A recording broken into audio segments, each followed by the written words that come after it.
What if everything you loved was stripped away in an instant? Would you have the courage to walk into the unknown for the sake of love? This is the story of Ruth, a woman whose world was shattered by grief in the land of Moab, but whose heart remained unshaken. After the loss of her husband and sons, Naomi, Ruth's mother-in-law, felt abandoned by God, left with only her 2 daughters-in-law in a foreign land. Naomi pleaded with them to go back, to find security in their own homes. Orpah wept and kissed her mother-in-law goodbye, but Ruth clung to her. She spoke the words that would change everything. "Entreat me not to leave you. Your people shall be my people, and your God, my God." Together, 2 widows set out on a perilous journey across the rugged wilderness, bound for a place Ruth had never known.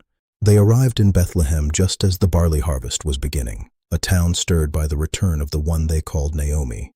Seeking only to survive, Ruth went to work in the fields, picking up what remained of the harvest.